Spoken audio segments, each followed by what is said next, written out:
ইরানে ইসরায়েলের হামলার পর পাল্টা হামলার তীব্রতা বাড়িয়েছে ইরান। ইসরায়েলের পেন্টাগন খ্যাত সামরিক হেডকোয়ার্টার্সে হামলা করেছে ইরান।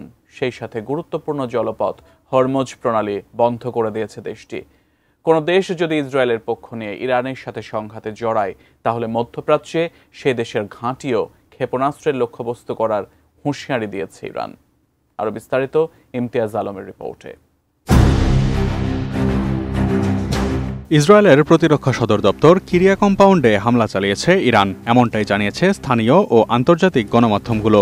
এই কিরিয়া কম্পাউন্ডকে ইসরায়েলের পেন্টাগন হিসেবে অভিহিত করা হয়। এই হামলায় কিরিয়া কম্পাউন্ড কতটা ক্ষতিগ্রস্ত হয়েছে তা এখনও জানা যায়নি। তবে এর ফলে ইসরায়েলের সামরিক সমন্বয়, গোয়েন্দা কার্যক্রম এবং সিদ্ধান্ত গ্রহণ প্রক্রিয়া ব্যাহত হতে পারে। তুরস্কের সংবাদ মাধ্যম টিআরটি গ্লোবালের প্রতিবেদনে স্থানীয় ও আন্তর্জাতিক গণমাধ্যমের বরাতে এমন তথ্য জানানো হয়েছে। মার্কিন সংবাদ মাধ্যম নিউ ইয়র্ক টাইমসের যাচাই করা ফুটেজে দেখা গেছে ইসরায়েলি সামরিক সদর দপ্তরের সংলগ্ন মার্গানিত টাওয়ারের কাছে অন্তত একটি ক্ষেপণাস্ত্র আঘাত করেছে। ভিডিওতে দেখা গেছে ইসরায়েলি আকাশ প্রতিরক্ষা ব্যবস্থার ইন্টারসেপ্টরগুলো আকাশে গুলি চালাচ্ছে।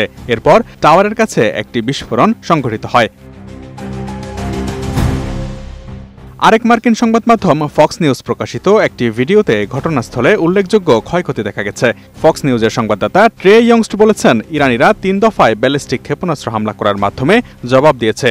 ইসরায়েলের পেন্টাগন বলে পরিচিত কিরিয়া কম্পাউন্ডেও আঘাত হানা হয়েছে ইরানের পক্ষ থেকে।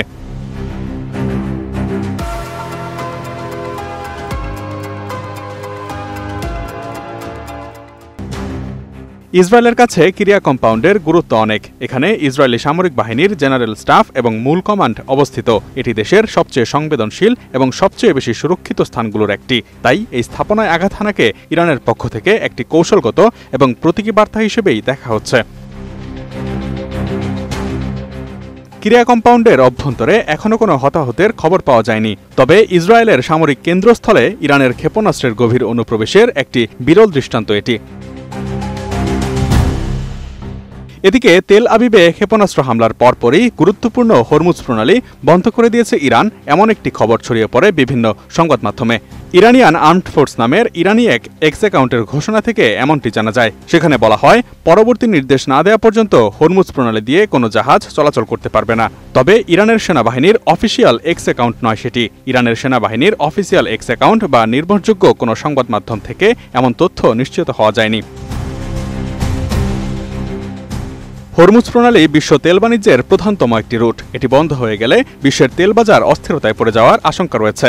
ইরান হরমুজ প্রণালী বন্ধ না করলেও অঞ্চলটিকে ঘিরে সামরিক উপস্থিতি বাড়ানোর কথা জানা গেছে বেশ কয়েকটি সংবাদ মাধ্যমে। সেই সাথে লোহিত সাগর ও হরমুজ প্রণালী দিয়ে জাহাজ চলাচল এড়িয়ে যাওয়ার পরামর্শ দেওয়া হয়েছে আন্তর্জাতিক সংস্থাগুলোর পক্ষ থেকে।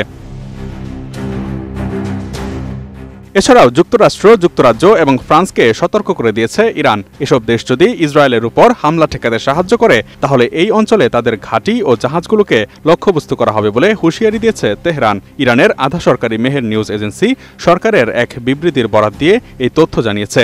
অপারেশন ট্রু প্রমিস 3 নামের ইরানের এই হামলা জাতিসংঘকেও জানিয়েছে দেশটি, যদিও দুপক্ষকেই সংযত থাকার আহ্বান জানিয়েছে আন্তর্জাতিক এই সংস্থাটি। Imtiaz Alam, desk report, ATN news.